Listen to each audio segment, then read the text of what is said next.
In today's video, I'm going to teach you how to create an e-invoice and push it to the IRP in Zoho Books. If you're new to this process, don't worry, I'll guide you step by step. First things first, let's head over to the Zoho Books website. You'll find all the necessary tools and resources you need to manage your invoicing efficiently on this platform.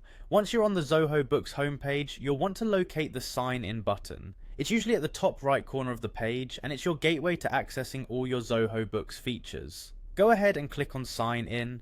If you already have your login details handy, great. You can proceed to log in. If you don't, make sure you have your credentials ready.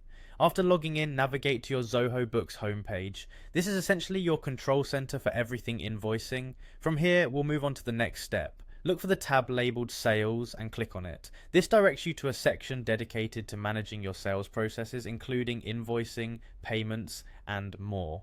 Now, within the sales section, you'll find an option labeled Invoices. Click on it. This is where all the magic happens, as you'll be creating and managing your invoices here. On this page, you should see an option to create a new invoice. Click this option to start the invoicing process. As you start to fill out the invoice details, ensure that you enter the recipient's information, the items or services being billed, and any applicable taxes. Zoho Books makes it really straightforward by providing fields for each of these details, so just follow along and fill them out one by one.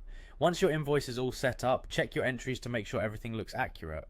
If everything seems correct, the next important step is pushing your e-invoice to the IRP or invoice registration portal. This step is vital to ensure compliance with regulations. Look for the option that enables you to submit or push your invoice to the IRP. Zoho Books typically has a button or tab explicitly for this. Click on it and let the system handle the rest. After you've successfully submitted the invoice to the IRP, you'll receive a confirmation or acknowledgement. Save this for your records.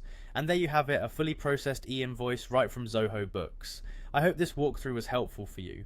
Creating an e-invoice and pushing it to the IRP doesn't have to be complicated, especially when you have all the right tools and guidance. Feel free to go over this process a couple of times if you need to get comfortable with it, and soon enough it'll become second nature. Thanks for watching, and happy invoicing.